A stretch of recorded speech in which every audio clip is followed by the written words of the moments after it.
நமக முருகாசரணம். நாளை சிவராத்திரியும் பிரதோஷமும் இணைந்த நன்னாள். சிவனை வழிபட மறவாதீர்கள். மாத சிவராத்திரி.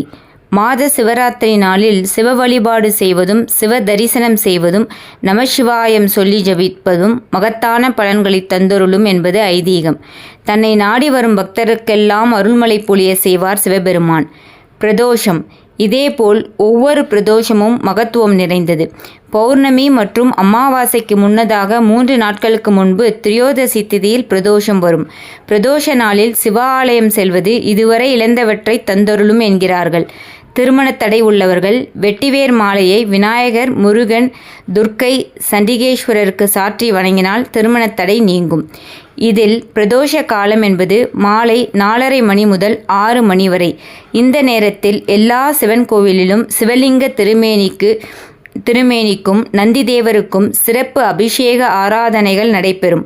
16 வகையான அபிஷேகங்கள் நடைபெறும். இந்த அபிஷேக ஆராதனையை கண்ணார தரிசித்தாலே இதுவரை இருந்த காரிய தடைகள் அனைத்தும் விலகும், தோஷங்கள் அனைத்தும் நீங்கும் என்பது ஐதீகம். சிவராத்திரியும் பிரதோஷமும் இணைந்த நன்னாள். மகா சிவராத்திரி என்பது மாதந்தோறும் சிவனை வழிபடும் அற்புத நாள். பிரதோஷம் என்பது சிவ வழிபாட்டுக்கு உரிய அருமையான நாள். சிவராத்திரியும் பிரதோஷமும் இணைந்து வருவது மிகவும் விசேஷம், சிறப்புக்குரியது, பல மடங்கு பலன்களை வழங்கக்கூடியது. நாளைய தினம் மார்ச் மாதம் 27ஆம் தேதி வியாழக்கிழமை மாத சிவராத்திரி மற்றும் பிரதோஷமும் இணைந்த நன்னாள். எனவே இந்த அற்புதமான நன்னாளில் அருகிலுள்ள சிவாலயத்துக்கு சென்று மாலை 4:30 மணி முதல் 6 மணி வரையிலான நேரத்தில் நடைபெறும் பிரதோஷ பூஜையை தரிசியுங்கள்.